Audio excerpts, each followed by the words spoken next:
Morning ताई. Good morning sir. Yes ताई, माझं किती नाव दिवस झाले? मला 1.5 महिना झाला. 1.5 काय महिन्यापासून चॅलेंज आले होते तुम्ही 1.5 महिन्यापूर्वी? माझं मणक्यात गाठ असल्यामुळे ऑपरेशन झालं होतं. माझं वजन पण वाढलं होतं. त्याच्यासाठी मी जॉईन झाली होती. ओके. आणि आता सध्या वाढलेलं वजन किती कमी झालेलं आहे तुमचं? माझं 67 होतं. आता 63 मध्ये आले. 67 होतं 63 झाले. 5 किलो वजन कमी केले. आपण सकस संतुलित आहार घेतात?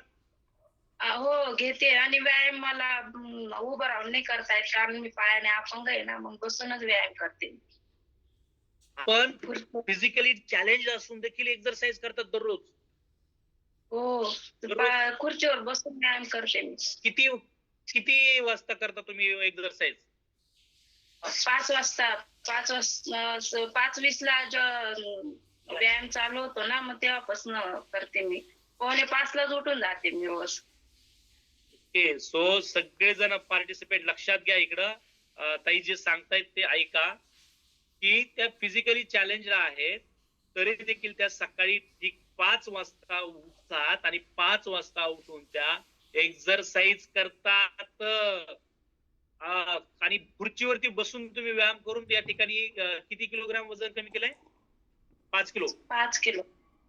ओके. So great ma'am. तुमच्या जो आज तुम्ही अनुभव सांगितलात तो सगळ्यांचा एक प्रकारचा आय ओपनिंग अनुभव असणार आहे, डोळे उघडणारा. कारण की बरेचसे जण आमचे म्हणतात की आम्हाला सर असं होतंय, कारण आहे त्यांच्याकडे कारणांची यादी आहे. परंतु आज तुम्ही या ठिकाणी दररोज एक्सरसाइज करतायत, स्वतःला फिट ठेवताय. व्यायाम चालू केले त्या दिवसापासून माझ्या पाय बधीर होते ना, ते बधीर पण कमी झाले. आता एकदम व्यवस्थित चालता पण येतं मला. आधी चालता येत नव्हतं. माझ्या मणक्यात गाठ असल्यामुळे चालता येत नव्हतं मला. ओके. तर आता तुम्ही डेली एक्सरसाइज करतात खुर्चीवरती बसून आणि तुम्हाला फिट वाटतंय. सकस संतुलित आहार किती टाइम घेतात ताई आता? हो. किती टाइम मी घेतात? आता मॅरेथॉन मध्ये 3 वेळेस घेते आणि असं 2 वेळेस घेते.